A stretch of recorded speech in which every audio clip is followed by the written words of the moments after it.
got lower left, lower right. Okay? So the next thing I need to ask myself is, what is the last thing that I saw before I got hit in the lower right?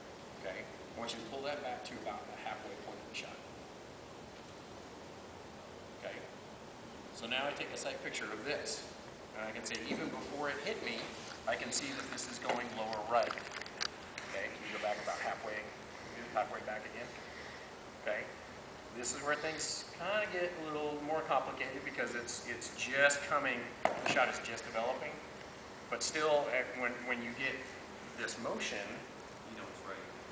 Yeah, then you start getting a better understanding of, okay, when this motion happens, it is more likely going to end up down here based on that sight picture you get from cataloging the shots.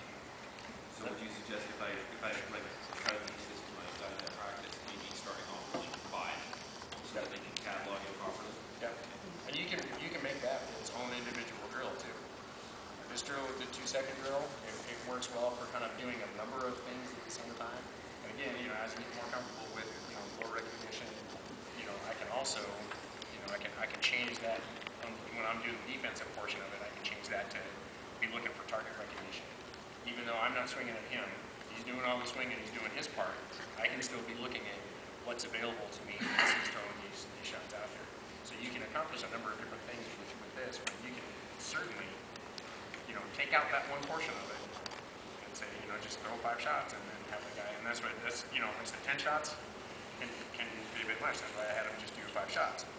And, a lot of times when I do this with my guys, I'm just letting them do the swinging, and, I don't really catalog as much as maybe I should be.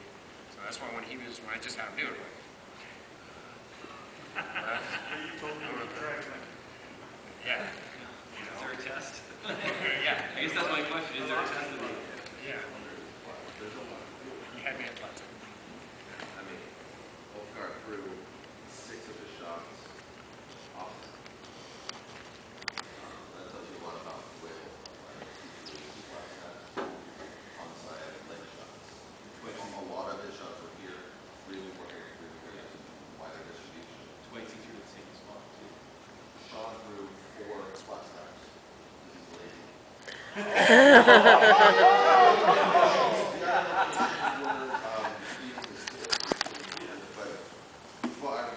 Flat snap's my go-to move.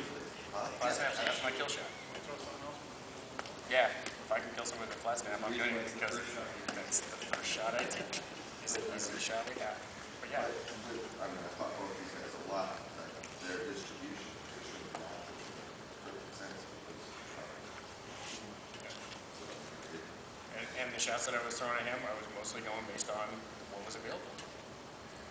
And that's what I see. The flat snap is the easiest shot for me to throw, so that's what I see. But I'm not fixing it. I'm not like, just keep throwing that, because as he gets that recovery, there's something else. As a training mode, I'm a big proponent of any defensive movement is also an offensive movement. Yes. So if you're doing a defensive rotation, why not have a shot? Yes. Is there a time, drill-wise, that you incorporate both of these things?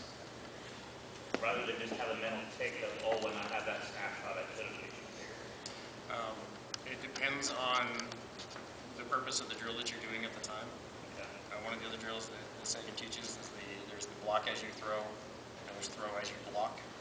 Okay? I don't know if you were here for that class. Everybody who was here for Sagan's class is pretty familiar with that one. Okay? And those are 2 different drills. And they seem like you're doing the same thing, but the roles that you're taking in each of those drills are completely different. Because one is block as you throw, which means as the trainee, you are throwing based on what target you see. You're throwing something out there. Your opponent counters with that with something else, and the important part of the exercise is the blocking as you're doing it. And conversely, the throw as you block.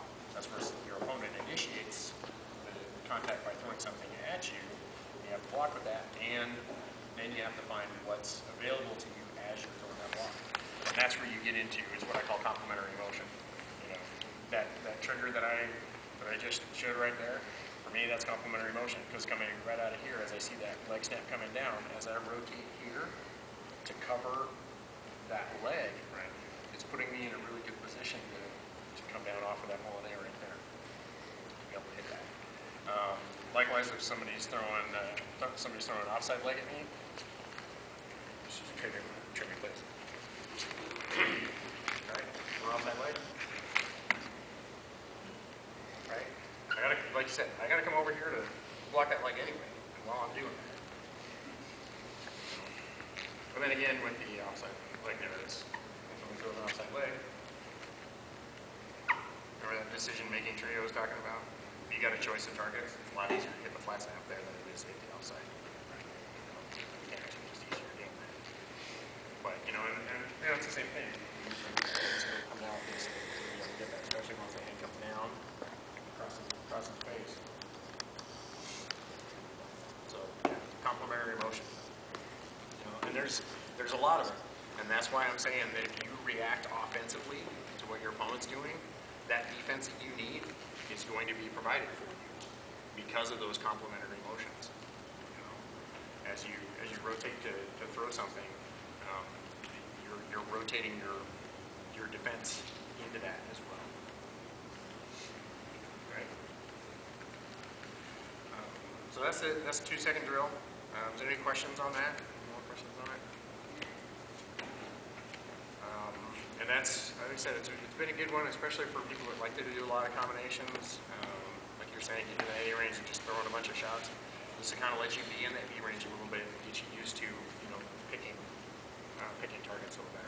Let's work with a two-legged bonus. I got a squire that, you know, he'll get your leg and then get his leg and then get out front end. And it's just a whack fest. It should, yeah. Okay, so Yeah. Well, because, I mean, being able to, doing this drill, whether you're standing up or on your knees, puts you in a mindset of identifying targets, picking targets, and not throwing the combinations so much, not relying so much on the combination. It just really gets you into, you know, the right frame of mind and picking those things. And once you do that, once you get comfortable with that idea of picking targets, then that's applicable with the other things. Yes. I have a question about range. Since my range is shorter than a lot of fighters, it's hard for me to even step into the fight because my B range is their A range. So how do you drill for somebody like that? Your offensive range is determined by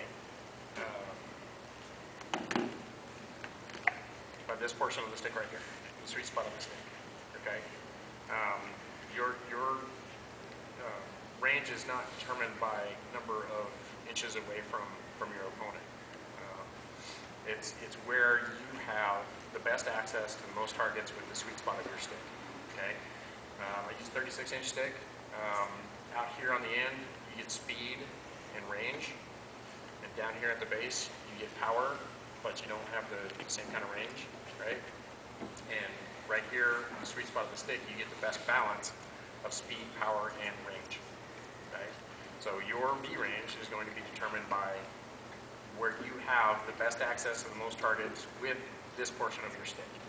Okay, so offensively, that's what you need to focus on, where you need to be able to get this. Defensively, you need to be aware of where you are within your opponent's range.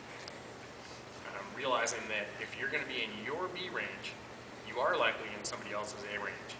The thing about being in the B range is that's where the mechanics are easier. That's the place where the basic stick mechanics are the easiest to throw. So once you get into your B range, you have an advantage of the fact that your shots are easier to throw for you than your opponent's shots are for him. And once you're in their A range, you know, there's plenty of stuff you can do in the A range. It's just not as easy as it is in the B range because the stick mechanics are quite a bit different. Because there's a lot of what we do that depends largely on having a certain amount of space for the shots to develop and to create those shots. And again, there's lots of stuff I can do right up close. It's